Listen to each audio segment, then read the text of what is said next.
for affirms their role, not the government role, but these individuals, their role, right, official or unofficial, as guardians of something. Okay. Well, yes, all of a sudden the ego kicks in, and it's I'm in charge, and I may not be in charge, but I have an important role to play here in protecting society, and I'm going to play that role as a private citizen. And this is kind of like, when you go to a grocery store and you have one person whose mask is slipped beneath their nose, and somebody sees them from the other side of the grocery store and charges over right away and starts attacking them verbally. Yeah, I've seen video clips of that.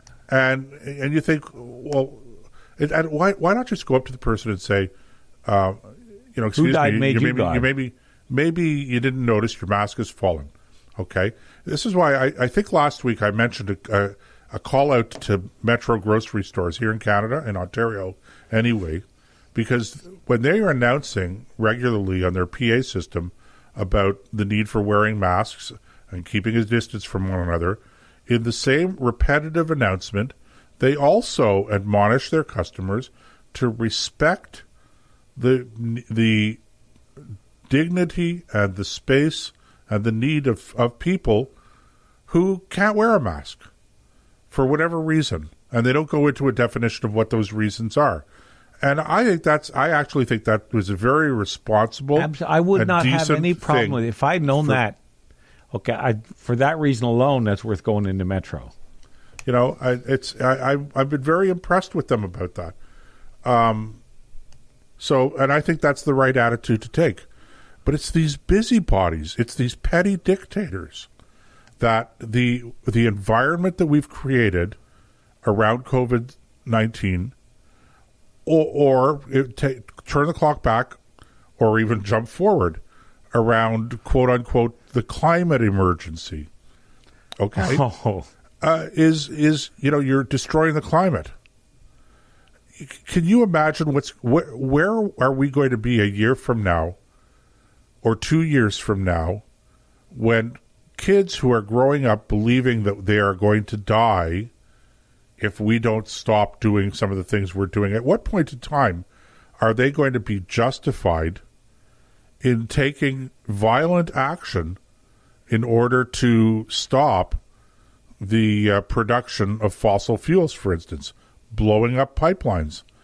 I mean, if what President Biden has said, and I know it's a little off topic, but not a lot off topic, if what President Biden has said about the COVID business being, not COVID, the climate change being an existential threat.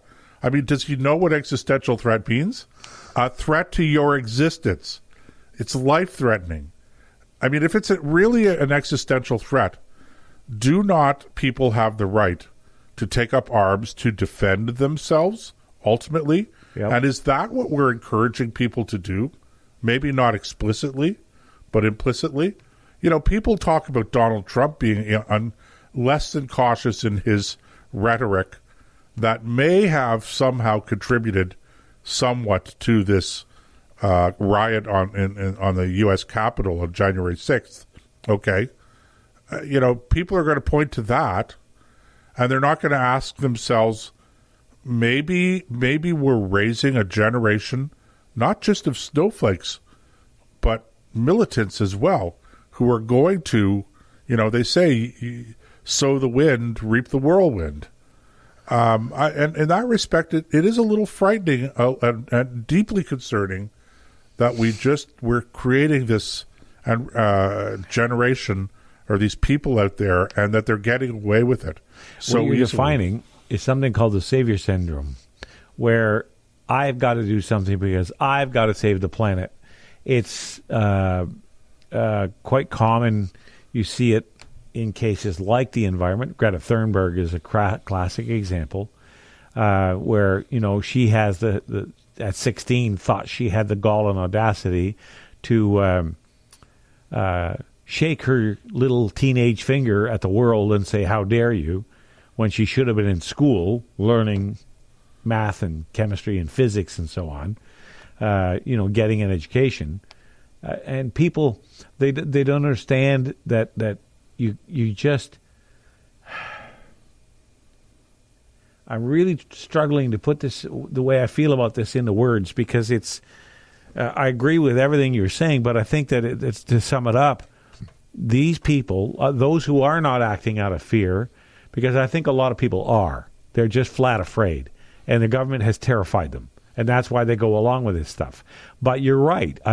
You're also right that there are those out there who are militant in their attitudes, if not in their actions, to the degree you've been describing. Like, I don't think anybody's blown up pipelines yet, but because you don't do that about COVID. But how many people have been verbally assaulted, in grocery stores? Hey, put your mask on. Hey, put your mask on. Hey, you're...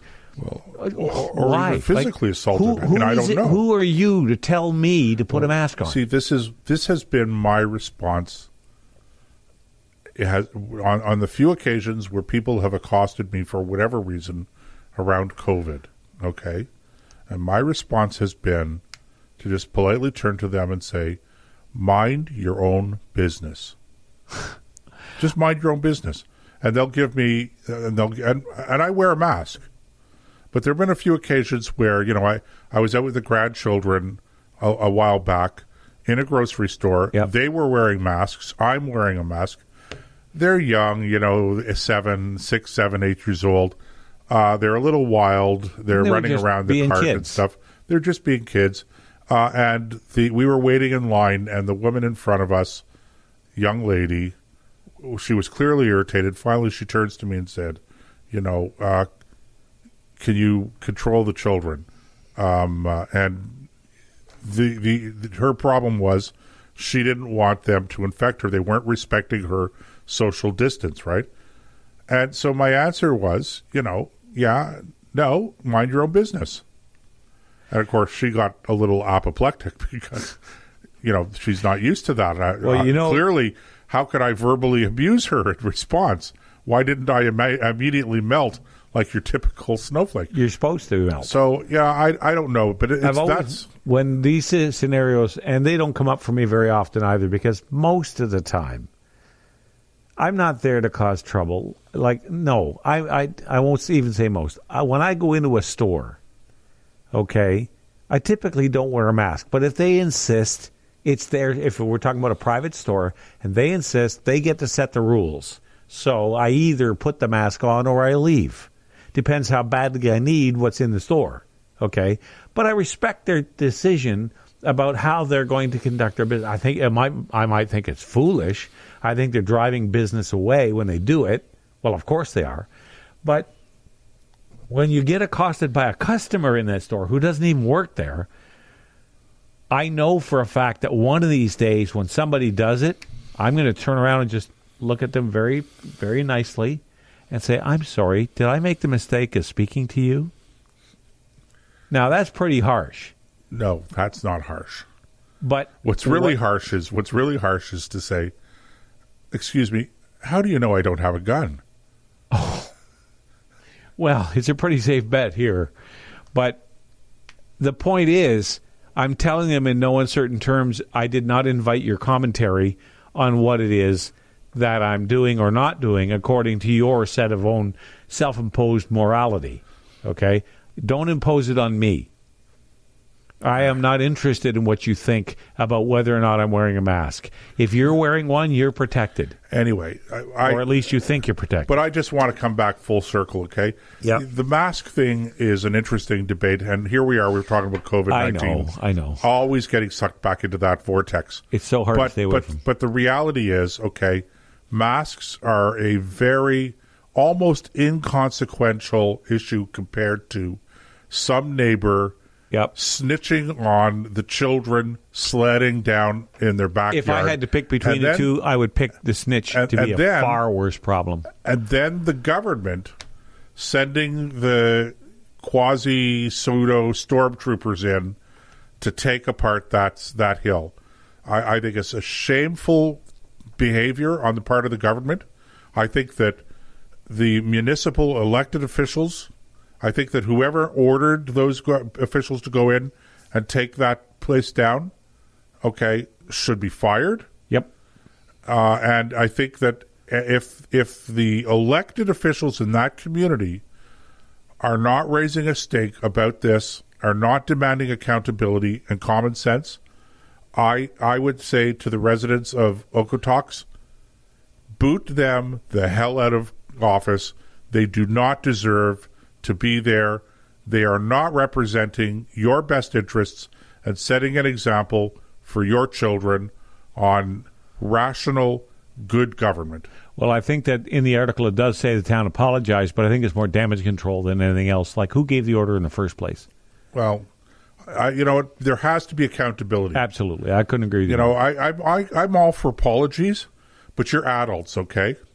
You're adults. This you never have to should exercise have crossed their mind. That's what makes them unfit. You didn't make a mistake here to apologize for it. It's not like you were walking down, the church aisle and you accidentally stepped on somebody's toes. Right.